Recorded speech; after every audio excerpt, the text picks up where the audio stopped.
નમસ્કાર, આપ જોઈ રહ્યા છો સ્પાર્ક ટુડે ન્યૂઝ। બોડેલી આવી પહોંચ્યો પગપાળા સંઘ અને ત્યાંથી પાવાગઢ તરફ જવા રવાના થયો। નસવાડીના જીવનપુરા નાના અંબાજી મંદિરથી નીકળેલો માતાજીનો પગપાળા સંઘ બોડેલી આવી પહોંચતા ભવ્ય સ્વાગત કરવામાં આવ્યું।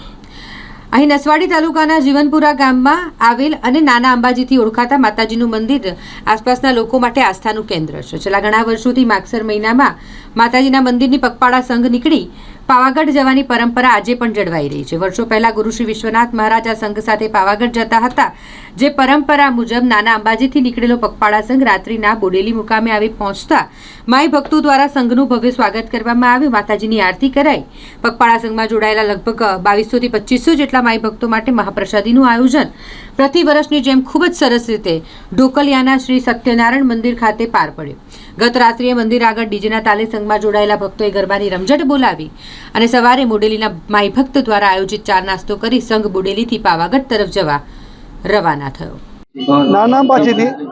નાના અંબાજીથી એ આવ્યું જીવનપુરા તનકલા પાસે, ત્યાંથી પગપાળા પ્રવાસ આવ્યો છે। દર વર્ષે આવે છે। લગભગ 2025 જેવું માણસ કામ થાય છે અને આ આયોજન અમે લગભગ છેલ્લા 18-19 વર્ષથી કરીએ છીએ। આમ તો પગપાળા પ્રવાસ તો છેલ્લા 50 વર્ષથી ચાલે છે। હવે નાના અંબાજી ક્યાં આવ્યું તો કે તનકલા આગળ જીવનપુરા માઈ ભક્તો લગભગ 2025 દર વર્ષે માણસ આવે છે। એમનું અમે ઢોકલિયા સત્યનારાયણ મંદિર છે, ત્યાંની અમે જમવાની વ્યવસ્થા કરીએ છીએ।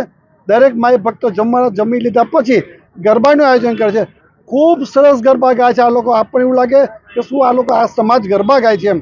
એથી વિશેષ એથી આગળ કે ઢોકલિયા ગામમાંથી અમને ખૂબ સહકાર મળે છે।